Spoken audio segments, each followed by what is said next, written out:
Hi friends, welcome to Anvi's vlogs. ఈరోజు మన recipe వచ్చేసి గోధుమ రవ్వతో ఉప్మా చేయడం.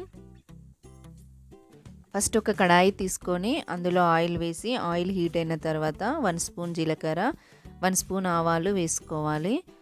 అలాగే పల్లీలు వేసుకొని అందులోనే పచ్చిమిర్చి, ఉల్లిపాయలు, కరివేపాకు వేసుకొని ఫ్రై చేసుకోవాలి.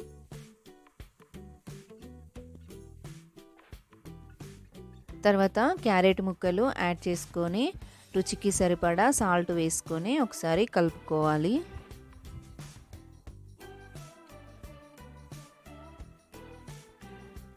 మూత పెట్టేసి మధ్యలో కలుపుతూ క్యారెట్ ముక్కలు, ఉల్లిపాయలు ఫ్రై అయ్యేంత వరకు కలుపుకోవాలి. ఫ్రై అయిన తర్వాత అందులో వాటర్ యాడ్ చేసుకోవాలి. 1 కప్పు రవ్వకి 3 కప్పుల వాటర్ అనేది యాడ్ చేసుకోవాలి.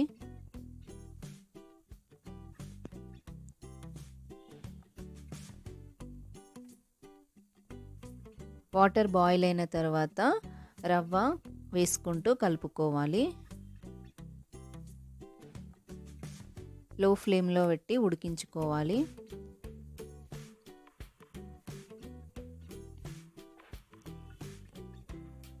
కొంచెం ఉడికిన తర్వాత అందులో కొత్తిమీర యాడ్ చేసుకొని ఒకసారి కలుపుకొని మళ్ళీ మూత పెట్టుకొని లో ఫ్లేమ్లో పెట్టి ఉడికించుకోవాలి.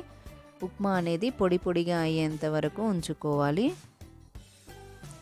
గోధుమ రవ్వ ఉప్మా అనేది పొడి పొడిగా ఉంటేనే బాగుంటుంది టేస్ట్.